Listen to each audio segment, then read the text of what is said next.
Él tenía la obsesión de cruzar el Atlántico en avión. Entonces los aviones de la época no tenían capacidad para eso, y por eso trajo este pelín. Fue un promotor de todo aquello que tuviese alas y que fuese capaz de volar. Yo creo que en ese sentido albergaba en su interior pues, el viejo sueño de la humanidad por volar. Eso fue el gran motor de Loring y de todos los que en su época se dedicaron a la nueva ciencia aeronáutica. Y esta generación es la heredera de la del 98. La generación del 14 va más lejos.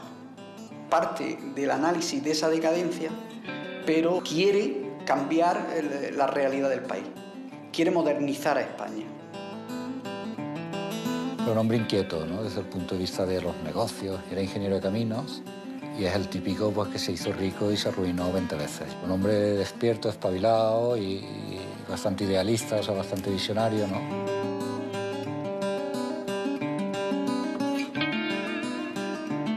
La aviación empezó y fue hacia adelante por el espíritu aventurero de la gente. En el fondo, Loring tenía un gran espíritu aventurero, se enamoró de la aviación.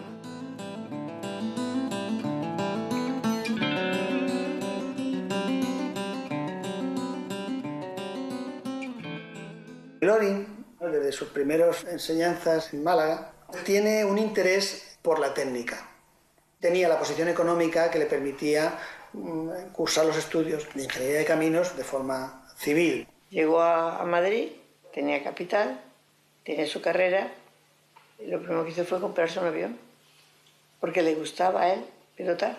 Está abierta en aquel momento la Escuela Nacional de Aeronáutica de Getafe, él consigue matricularse con un primo suyo y ambos consiguen el título de piloto civil, uno de los pocos títulos de piloto que expendiría la Escuela Nacional de Aeronáutica. Con la mala suerte de que el avión en los primeros vuelos pues, tiene un aterrizaje de emergencia y queda destruido.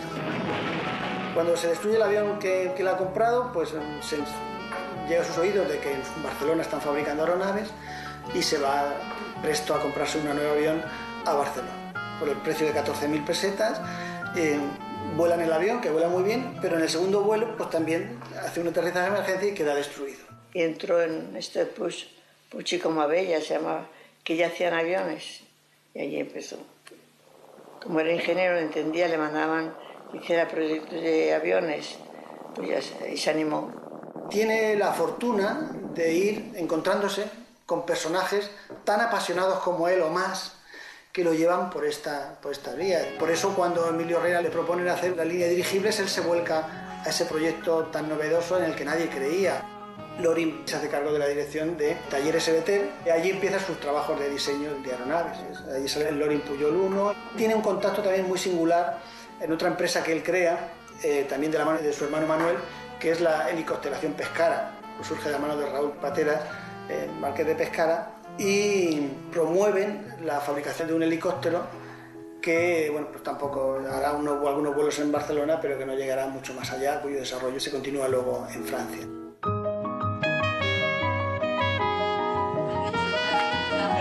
En ese momento que estaba en Barcelona, se enamoró de una catalana.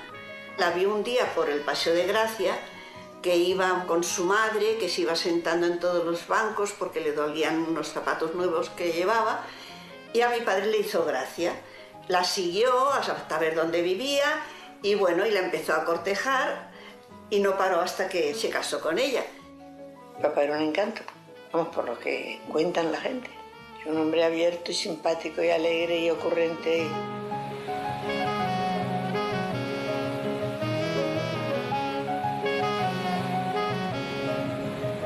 Y cuando eran novios, él iba en una avioneta a volar sobre la playa para saludarla desde la avioneta. Todo el pueblo de Malgrat se quedaba admirado, ¿no? Les llamaba la atención. Fue un apoyo grandísimo para papá. Dentro de que diariamente cada uno tenía su deseo, pero estaban muy unidos. Se necesitaban muchísimo. Bueno, lo digo por las cartas. Tanto ella como él, yo creo que pocas relaciones son tan fuertes. Todas las anestesia. De luego el recuerdo me Venezuela debe ser horrible.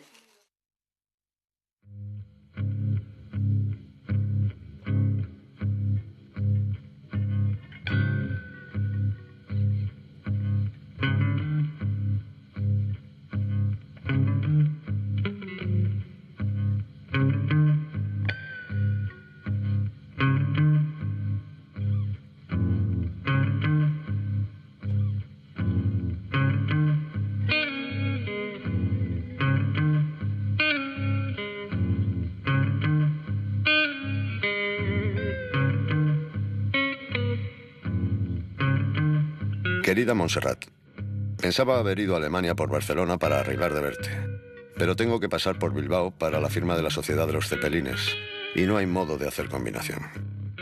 En París y en Alemania me detendré lo menos posible y espero estar de vuelta antes del 20 de este mes.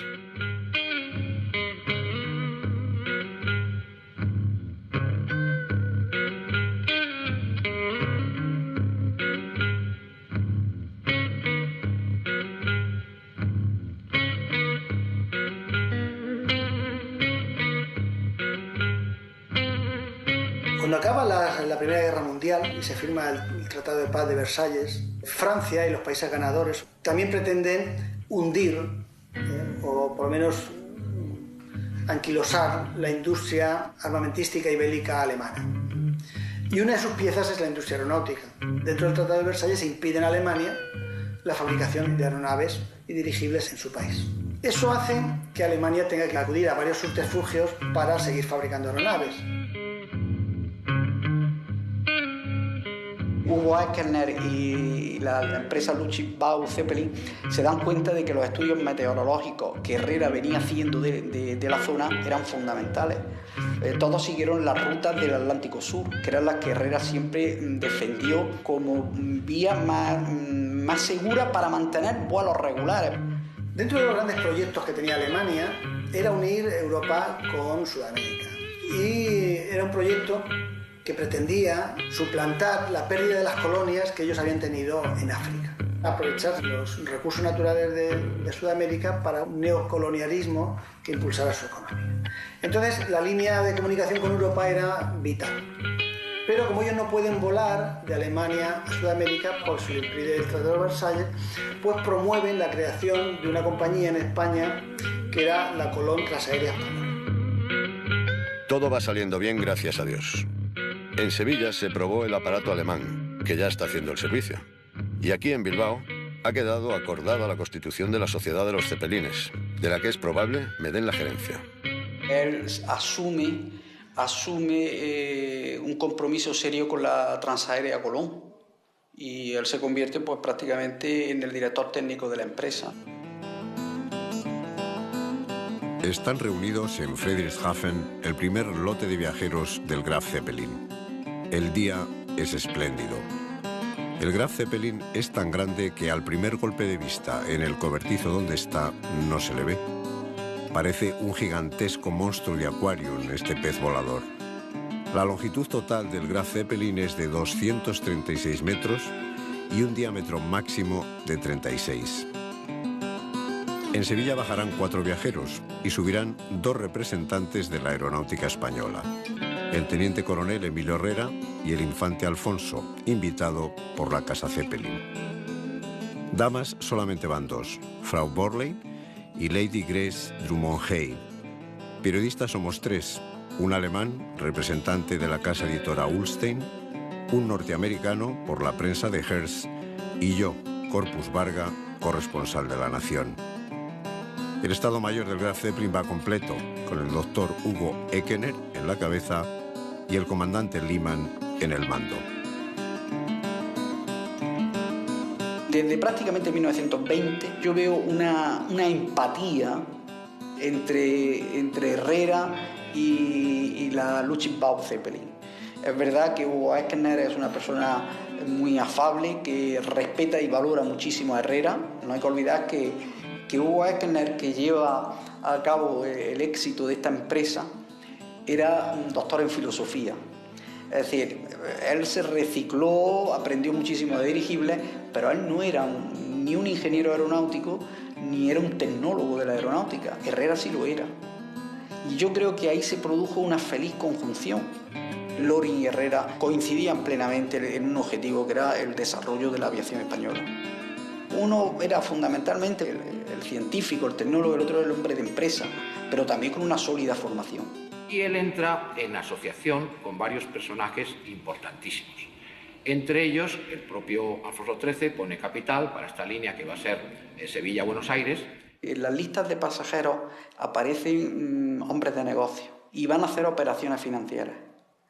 Sabemos, por los registros que hay de las valijas, que aparte de la carga de correspondencia y tal, que viajaban unas valijas especialmente protegidas, que solía ser, como he dicho, papel moneda, que suele ser pues letras de bonos del Estado, en unas condiciones de una gran seguridad y evidentemente con el pago de un elevado porcentaje, ¿no? Sin lugar a dudas. Era muy importante el tipo de mercancía. Ya digo, era una mercancía muy selecta.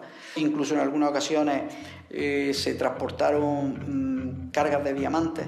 Llegó a transportar más de 20 toneladas de carga, Llegó a transportar incluso automóviles desde Alemania a Estados Unidos y nunca bajó de las 6 toneladas de correspondencia.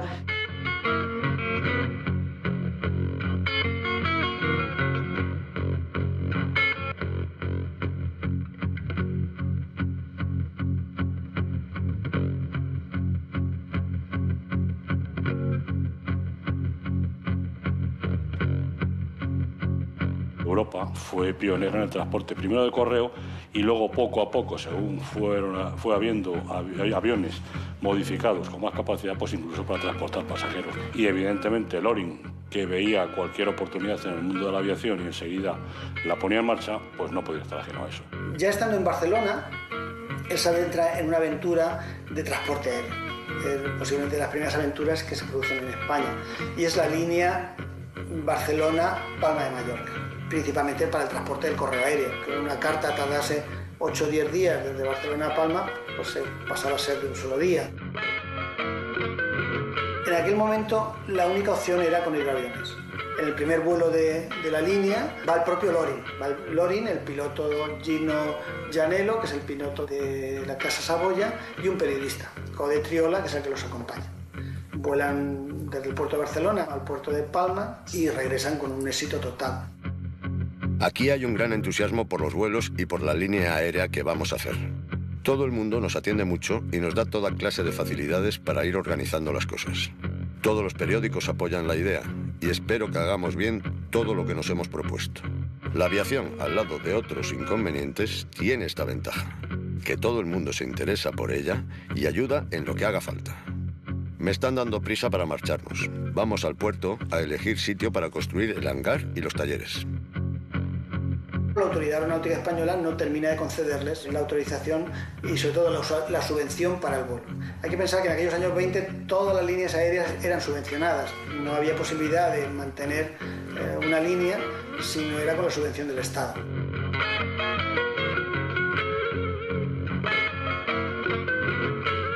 La posición que tenía Loring era una posición, aparte económicamente holgada, era políticamente muy válida en aquel momento. Él estaba muy relacionado con las familias aristocráticas españolas y con los círculos de poder. Es evidente que la posición social jugó un papel, pero aparte de eso fue su carácter emprendedor, su entusiasmo y con una gran habilidad para convencer a la gente para que se embarcara en sus proyectos.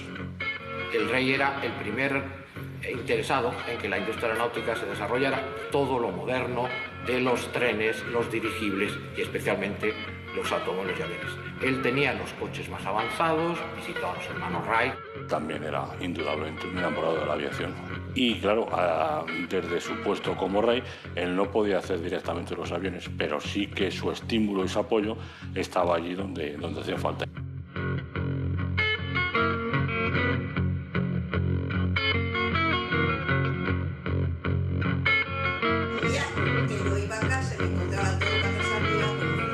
Somos 8 hermanos, la mitad 4 nacieron en Madrid, vamos yo entre ellos, otros 4 nacieron en Barcelona, de manera que en el momento del parto, pues unas veces mi madre estaba en Barcelona en casa de su madre o en Madrid Madrid, en su casa. Mi primer vuelo en avión fue antes de nacer.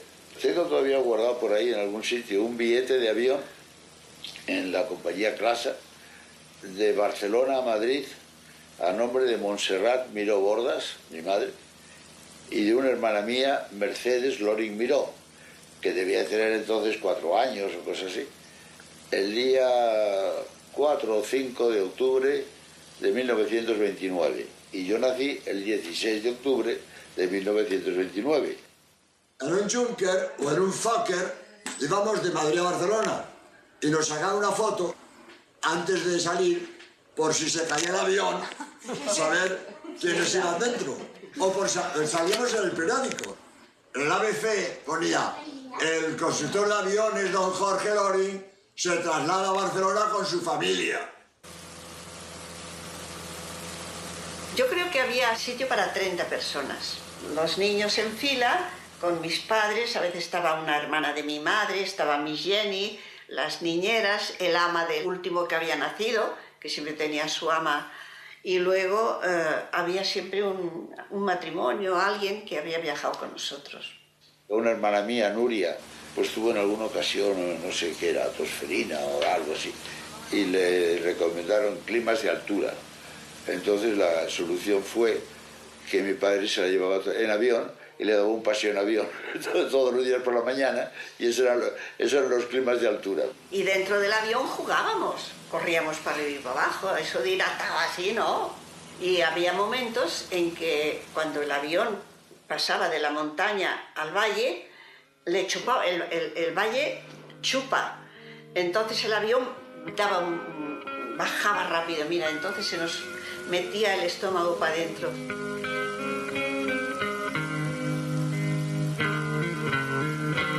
Las muchachas se lo pasaban muy mal, algunas no querían ir, a veces se negaban y las mandaban en tren.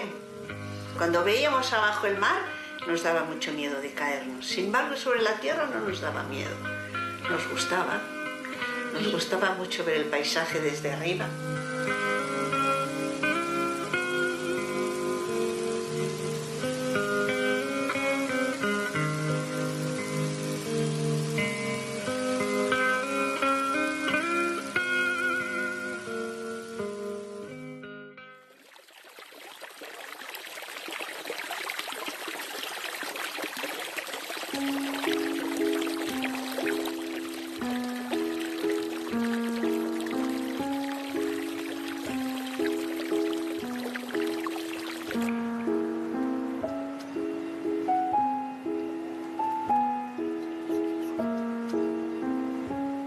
En aquella época Málaga era la ciudad con más empuje industrial de España, y estos eran la familia más rica de Málaga, o sea, eran gente importante, ¿no? Es decir, me contaba que el presidente del gobierno iba a su casa a comer, en la época de Cánovas del Castillo y Francisco Silvela. Los Loring vienen de Boston. Este hombre era el delegado de Baring Brothers en España, era una de las casas de solera de Inglaterra de banca de negocios. Y además tenía negocios pues, de comercio, de aceite, de vino, de todo. Con la reina Cristina tenían mucha amistad, por eso viajaban mucho de Madrid a Málaga. Hacían reuniones en la Concepción a nivel político. Mi bisabuela, Amalia, era hija de Agustín Heredia. Se casó con Jorge Loring Oyarzábal, que como hacía comercio a través de los barcos, traía a su mujer plantas exóticas de muchos países. Y entonces Amalia, en su casa de la Concepción, fue adaptando partes del jardín a distintos climas, iba poniendo las plantas exóticas de acuerdo al clima que necesitaban esas plantas.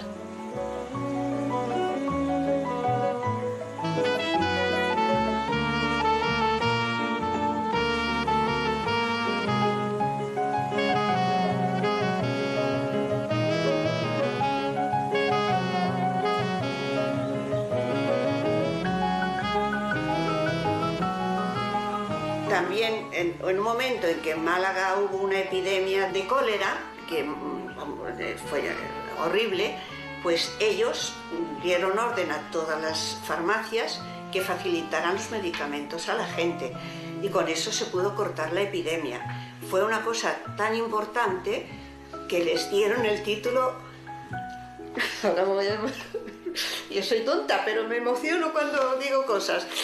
Les dieron el título de marqueses de Casa Loren. Es que a mí me gusta que el título se lo hayan dado por algo tan bonito como es haber ayudado a que un pueblo se salvara de la epidemia. Así somos los Loring.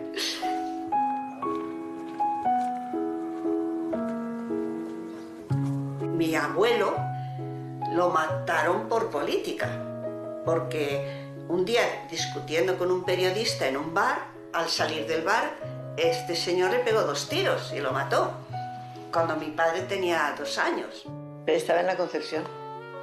Era la casa de los abuelos y pasaban temporadas.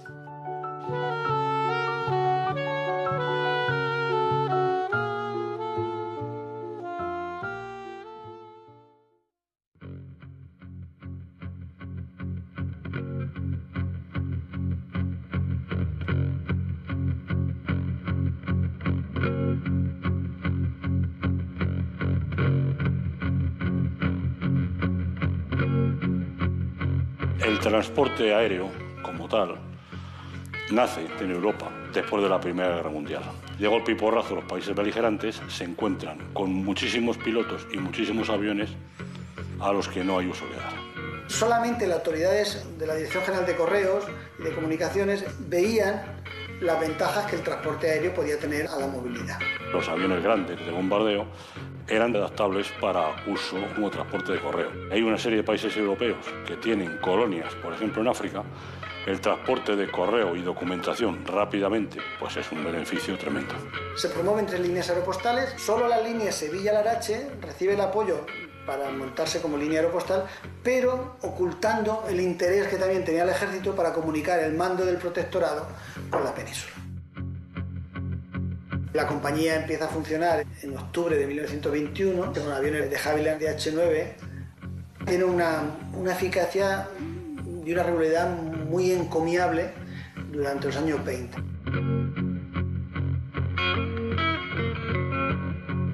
Eduardo Barrón era un ingeniero militar y hace amistad con Jorge Nori en Barcelona. Una de las grandes labores de Barrón fue precisamente conseguir que esa línea pues, tuviese una regularidad y una eficiencia importante. Cuando él en 1923 decide montar la fábrica de Carabanchel, acude a Eduardo Barrón. La línea finalmente desaparece por el interés de Primo de Rivera de hacer un monopolio. Promueve en el año 28 la unificación de todas las compañías del entorno aeronáutico en una sola compañía que finalmente va a ser la concesionaria de líneas aéreas subvencionadas Sociedad Anónima, CLASA.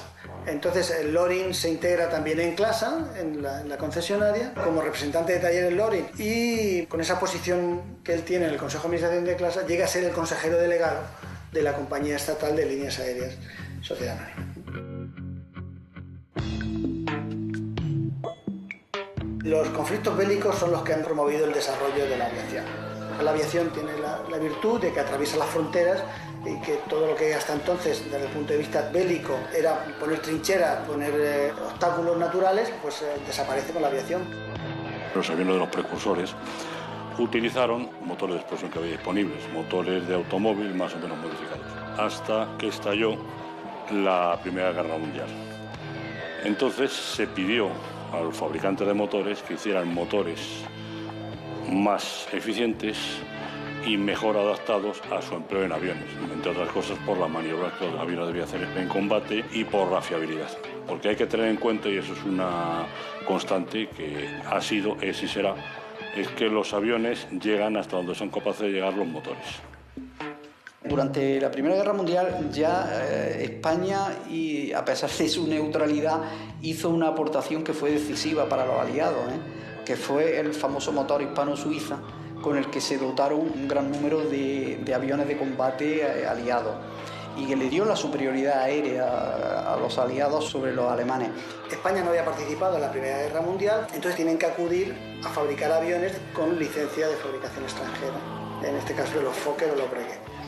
Y la aviación militar española al final se decanta por que sea Loring quien fabrique el Fokker C4 holandés.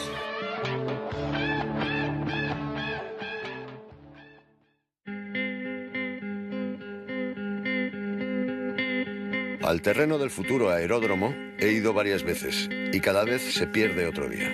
No sabes el trabajo que es ir comprobando parcela por parcela y entenderse con cada propietario. En lo que será el aeródromo hay más de 35 parcelas diferentes. Las cosas se van arreglando bien y creo que estoy aprovechando el viaje. Si sigo teniendo suerte, de aquí a fin de año estará todo consolidado y quedaremos muy bien, después de devolver a Manolo todo lo que ha perdido. Talleres Jorge Loring es una empresa que se constituye en 1923 a la espalda del concurso de aviones de ese año. La Fortuna se alía con él y la aviación militar le concede tanto la escuela de pilotos como la fabricación de 20 aeronaves Fokker C4. Los aparatos salieron la mar de bien. Hicieron 202 kilómetros y medio por hora en lugar de 200. Para este año me piden 30 aparatos y además otros 8 aparatos en piezas de recambio. Yo hubiera querido algo más, pero no ha podido ser. De todos modos, ya es algo. Podremos organizar bien la fábrica y quedar tranquilos. De dinero aún sigo mal. Creo que en esta semana que viene se firmará el nuevo contrato. Me darán un anticipo y quedaré tranquilo.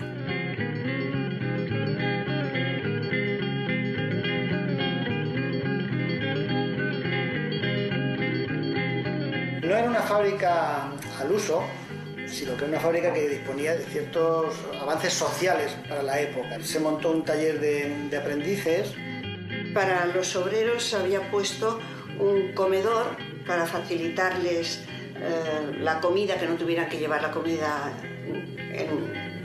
de su casa, y también les facilitaba una especie de economato para que pudieran comprar barato.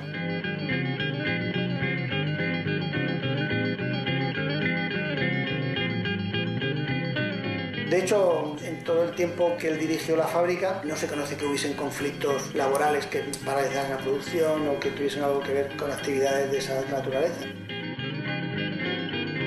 Mi hermano Jorge recuerda que cuando iba allí de visita, pues los obreros le trataban como un niño de la familia, le paseaban, le enseñaban todo. Iban a la fábrica con los compañeros de colegio y allí mi padre pues les facilitaba un piloto que les paseara en avión por toda la región.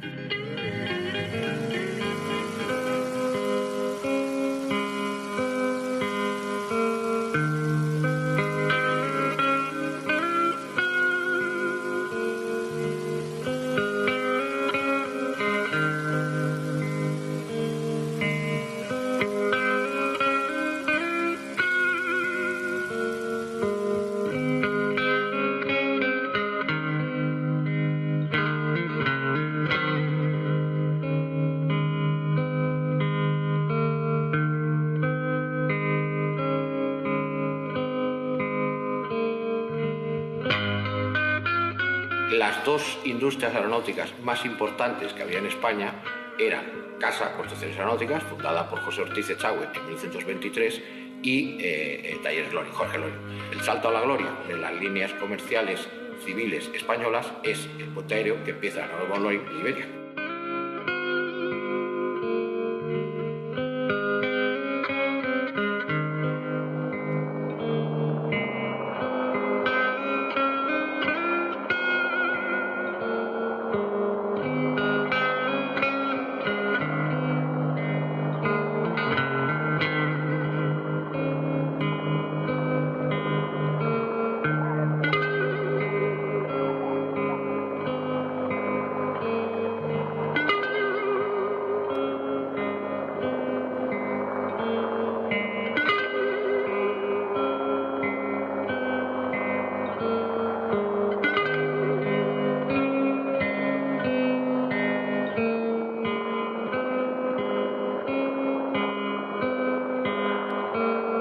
Este consorcio de Iberia, Lufthansa, etcétera, hace ese primer vuelo. Tenemos que considerar a Jorge Loring, que es no solo pionero de la construcción en España, de las líneas aéreas postales, sino de empezar a considerar como un negocio este tipo de vuelos.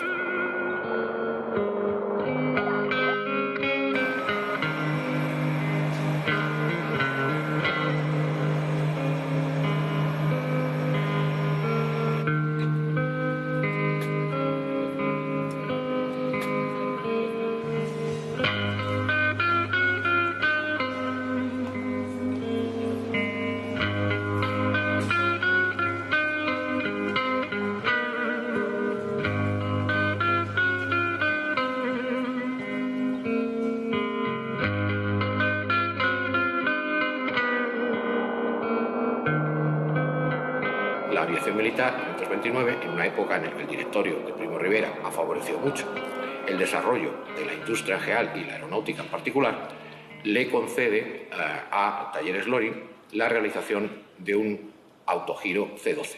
La Cierva llega a iniciar trabajos con Loring de la mano de Emilio Herrera. La Cierva propone una modificación del autogiro, estamos todavía en la época de desarrollo técnico del aparato, y entonces se lo propone a Aviación Militar. Es cuando Juan de la Cierva empieza a trabajar directamente con Loring para hacer las modificaciones. El sistema es extraordinario, con una deflexión del aire del rotor hacia la cola, que la cola devolvía, y permitía, como todos los autogiros, pues aterrizar y despegar en muy poco espacio. Es decir, que Loring fue decisivo en lo que hoy en día se hace desde salvar la vida en un barco a todos los tripulantes o salvar en lo alto de un edificio a todas las personas afectadas por un incendio o en una isla o en un naufragio o en unas inundaciones. El hecho de que Loring ya hubiese tenido la experiencia con Pescara, lo que hacía que tenía una predisposición mucho mayor a ese tipo de proyectos, que unido a su entusiasmo natural por todo lo que volara, fue lo que le acercó a volcarse en el proyecto de la Cierva.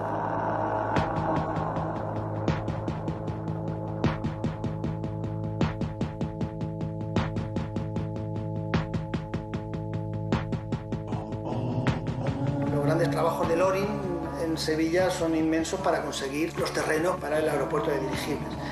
Obtiene la ayuda del torero Ignacio Sánchez Mejías, que le cede una de sus fincas, Hernán Cebolla, para hacer una estación de dirigibles. Se da por llamar Aeropuerto Terminal de Europa, que va a ser el punto de salida de la línea de dirigibles, de manera que los aviones del resto de Europa llevarían el transporte aéreo hasta Sevilla, los pasajeros y la mercancía se trasladarían al dirigible, que cruzaría el Atlántico hasta Buenos Aires, y allí se produciría una nueva dispersión del tráfico en aviones convencionales.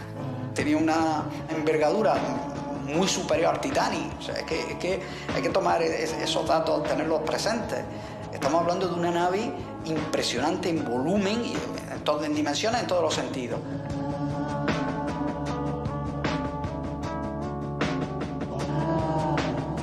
Acaba de subir el Graf Zeppelin como si subiera en ascensor la Torre de Pisa. La impresión es que el público se hunde de coronilla. El Zeppelin se balancea más suavemente que un buque.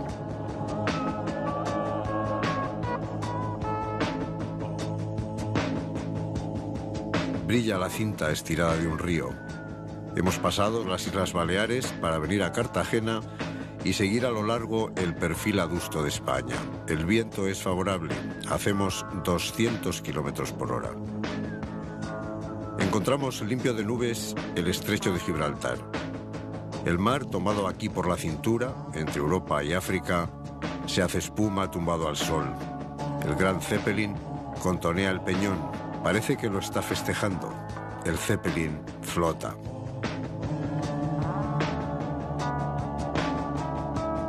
Podría estar ya en Sevilla, es la 1 del mediodía. El doctor Ekener quiere esperar hasta las 6 de la tarde. Entonces el viento será menor y el descenso más fácil. La sombra del Zeppelin nos sigue fielmente como a un perro.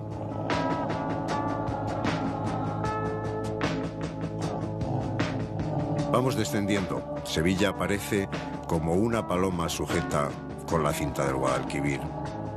Damos vueltas sobre la ciudad, distinguimos la gente que nos saluda desde las terrazas y un niño nos envía los reflejos de su espejo. El recibimiento en Sevilla ha sido una bocanada de entusiasmo y de calor. Sevilla está haciendo esta noche un pintoresco velatorio al dirigible. El aeropuerto, convertido en feria, con puestos de bebidas, es visitado por una multitud que rinde culto al Graf Zeppelin, rival hoy de la Macarena.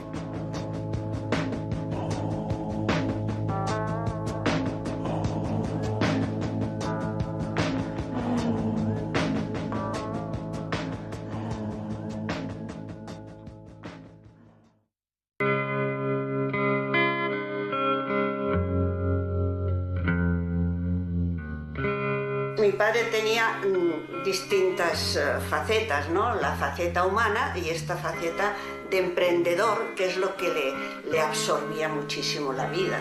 Incluso los domingos, cuando estaba en casa por la tarde, se sentaba a hacer dibujos de todo lo que estaba preparando para el próximo avión que iba a construir. Nosotros le veíamos poquísimo, aunque era muy cariñoso.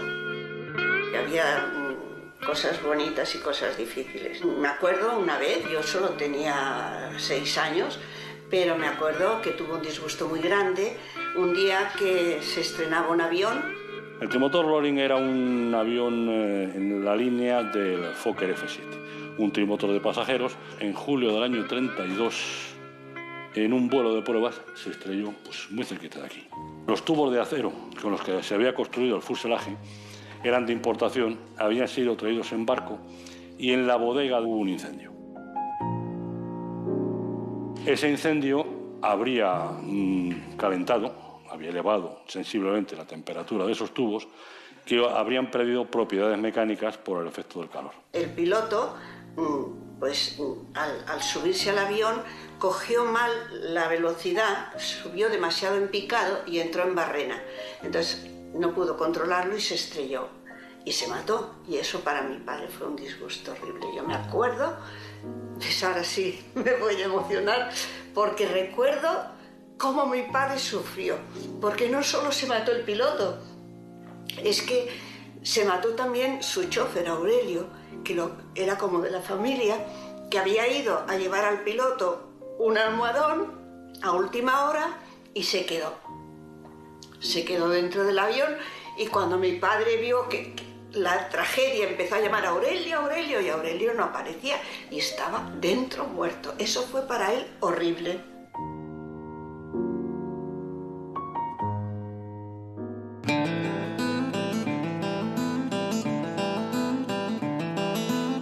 A las 8:30 subimos los pasajeros, entre ellos el infante Alfonso y el teniente coronel Emilio Herrera. Empieza la maniobra de ascenso.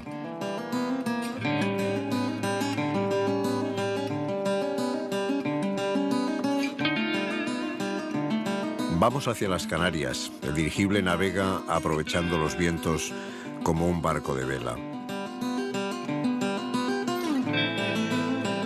Ha subido en Sevilla como viajera la Macarena en estampa, regalada por la cofradía sevillana del mismo nombre. Ha sido colgada en el comedor frente al mapa. Unos se acercan al mapa, otros a la Virgen. Entramos en la corriente de vientos alisios. Pasaremos Cabo Verde y por el Ecuador mañana por la mañana a mediodía. A las 2 de la madrugada empezará la gran prueba del Graf Zeppelin, al entrar por primera vez en la zona ecuatorial. El teniente coronel Emilio Herrera me hizo las siguientes declaraciones. La prueba ha sido concluyente, el tiempo normal, ha llovido mucho en la zona de los chubascos. Se habrán convencido quienes creían imposible que el Graf Zeppelin pasara el Ecuador. Deseo expresar por medio del periódico La Nación la alegría que sentirán conmigo millones de hombres al saber a Sevilla a 3 días de viaje delicioso de Buenos Aires.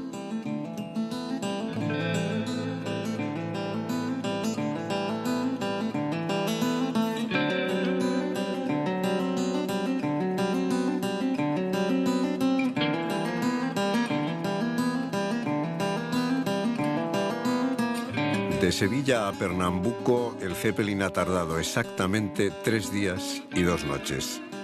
El próximo Zeppelin, ahora en cantera, tardará menos. Se tarda en recorrer con buque la misma distancia 15 o más días. Ha ocurrido, pues, una cosa sensacional. La Tierra se ha achicado.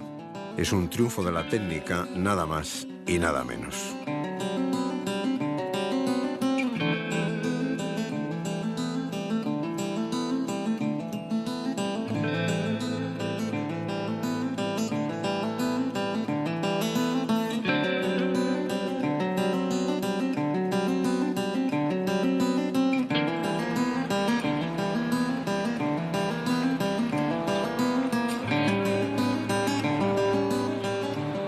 Es verdad que en Sevilla hay un movimiento interesantísimo de apoyo en la prensa incluso se crean grupos que quizá el mayor representante es un aristócrata sevillano, Tomás Martín de Barbadillo, que apoya a la empresa, que defiende en los medios el proyecto de Sevilla Aeropuerto Terminal de Europa.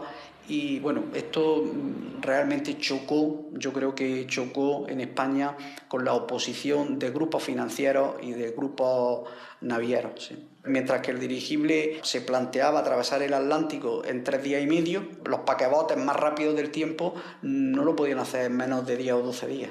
Sus grandes accionistas estaban muy próximos al poder, ¿no? Y no hay que olvidar que esas grandes empresas estaban todas de una u otra forma vinculadas a Sevilla y a la zona del Atlántico occidental de España, ¿no? Primo de Rivera era jerezano. Ellos tienen que obtener la subvención de la línea del gobierno español, que se demora eternamente, a pesar de los grandes esfuerzos de Loring. Sí consigue montar un poste de amarre y montar algunas instalaciones con muchísimas dificultades, y que la Zeppelin, en los vuelos que hace a Sudamérica, en varios de esos vuelos, haga escala en Sevilla.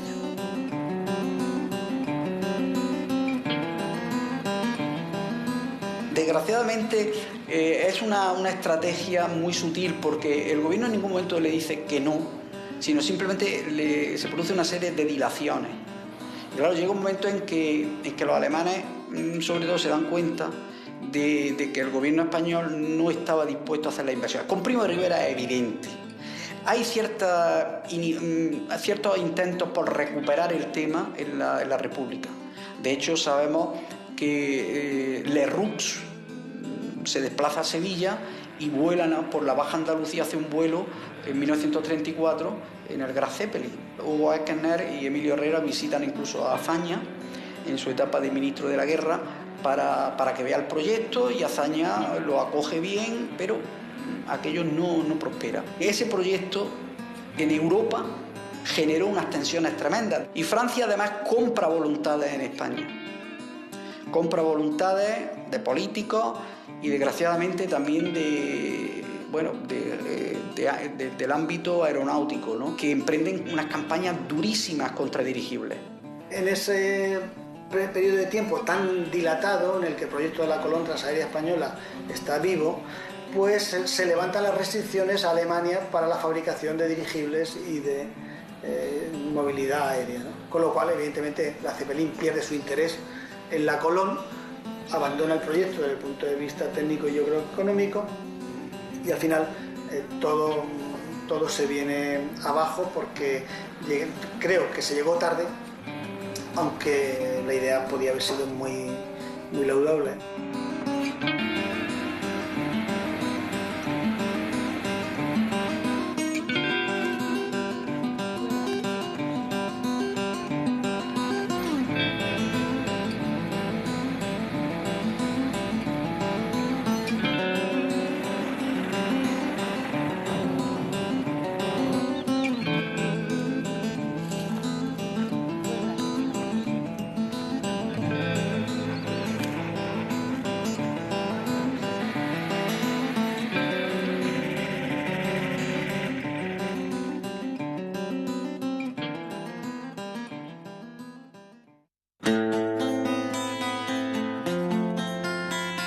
Mi padre tuvo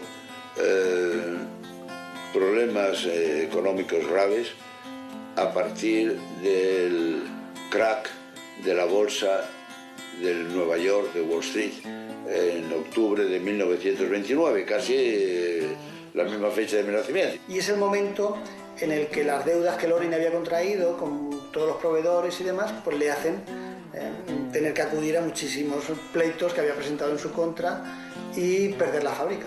Hasta que su hermano Manuel Loring otra vez se hace cargo de la deuda y se hace cargo de la situación de la fábrica, pero ya convertida en Aeronáutica Industrial Sociedad Anónima. Manuel Loring para mí es el paño de lágrimas de Jorge Loring, que ejerció con él el papel de padre, que vio en su hermano pequeño todas las ilusiones que él no podía haber hecho nunca realidad. El hecho de que fuera luego el conde de Mieres, bueno, pues le hizo tener una posición mucho más holgada que la de Jorge.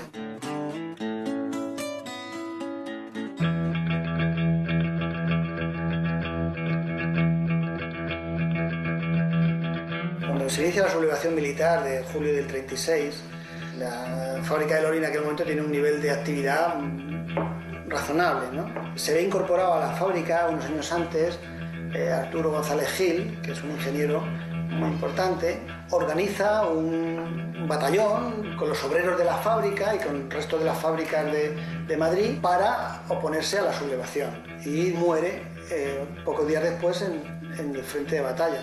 Eso hace que se desequilibre totalmente la posición de Loring en su propia empresa. González Gil era el valedor de Loring ante la parte, digamos, más radical que podía haber de los obreros. Intentan, no sé, manifestar su ira personal contra Loring, como en miles de casos del resto del país, ¿no? Entonces él se refugia en la embajada inglesa, que es donde tenía muy buenos amigos, lo localizan parte de estas personas y lo trasladan a la radio comunista que había en la calle O'Donnell y después a la comisaría del Congreso. Avisaron a mi madre que estaba preso. Al cabo de 3 días ya no estaba, y entonces le dijeron, no, le hemos soltado porque no hemos encontrado nada contra él. Se presupone que es sometido a una especie de juicio popular del cual sale absuelto porque es liberado, pero inmediatamente después es secuestrado por unos individuos y que lo llevan a la propia fábrica de Carabanchel. Mi madre le fue buscando por todas las cárceles, incluso iban a los depósitos de cadáveres. Llamó el teléfono y dijeron que es la casa de don Jorge Loring.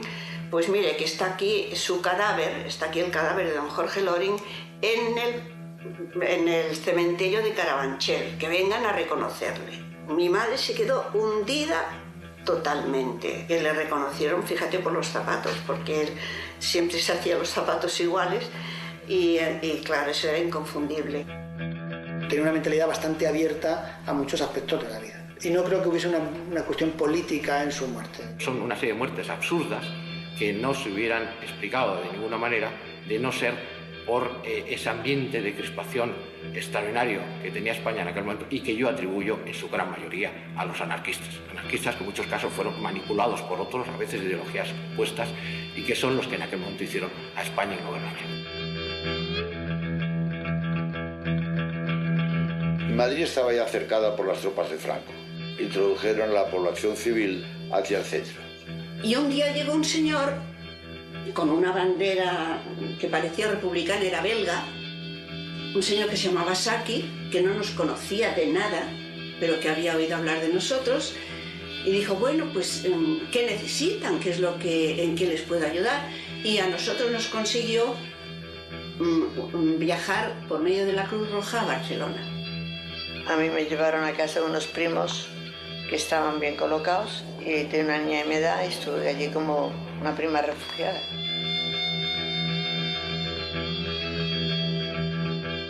El 8 de febrero de 1939, a través de la Cruz Roja Internacional, muy temprano por la mañana, vinieron allí 2 o 3 coches, nos metieron a todos los niños y a mi madre a la frontera, a Portbou.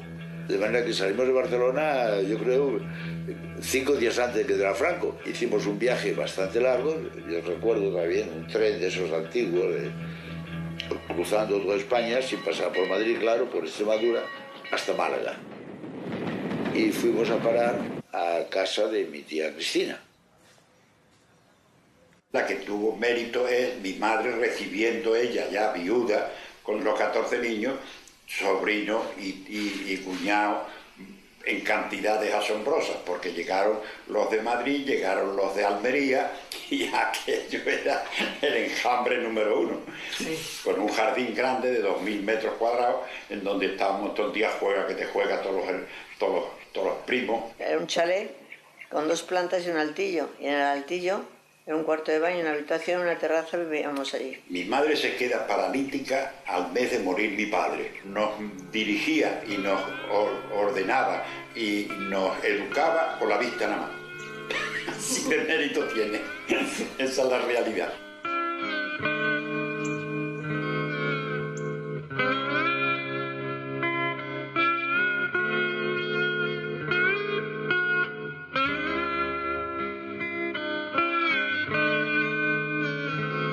A AISA le asignan la fabricación de aviones de madera y tela. Deciden que sería bueno que se trasladase la fábrica a León para utilizar los pinos y la madera de los bosques de la zona norte de Castilla. Manuel Loring indaga con varios de sus conocidos ante el general Franco que cuáles eran las razones. Franco les acusa a la familia Loring de ser pro-monárquicos y pro-Don Juan, y entonces, bueno, pues pretende de alguna manera pretende castigar su fidelidad monárquica. Una vez que la fábrica empezó otra vez a funcionar y se construyeron los camiones aquellos Avia, hasta que mi primo Manolo decidió vender las acciones a casa, y entonces mi madre vendió también.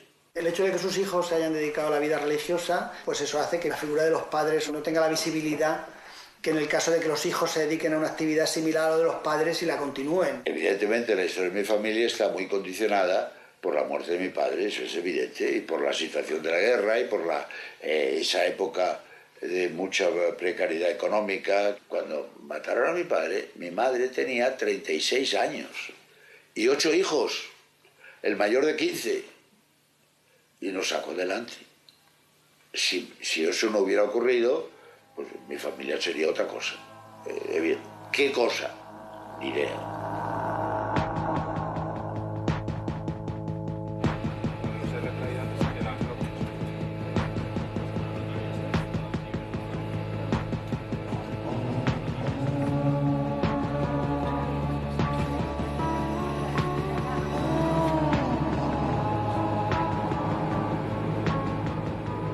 En 1930 instó a Barrón para desarrollar un avión de grandes dimensiones, un avión comercial de grandes dimensiones, el Loring B2. Empezó a hacer piezas, empezó a hacer ensayos de las piezas vitales, por ejemplo, de costillas del ala, con las dimensiones que ese avión hubiera tenido. Si en vez de poner camarotes hubieras puesto asientos, habría llevado 100 pasajeros. Él tenía en construcción lo que en casa se hablaba el avión gigante. El avión gigante era un avión de 6 motores. Probablemente hubiera supuesto una revolución, y desde luego hubiera elevado al taller Jorge Loring a un puesto muy puntero en la industria aeronáutica de la época. No cabe la menor duda. Ese avión de 6 motores se quedó sin hacer. Pero ese era su sueño, cruzar el Atlántico en avión. Allí donde había una oportunidad, allí donde había la posibilidad de montar una empresa, llámese de transporte aéreo, de formación de pilotos, de construcción, de lo que fuera, allí estaba Loring.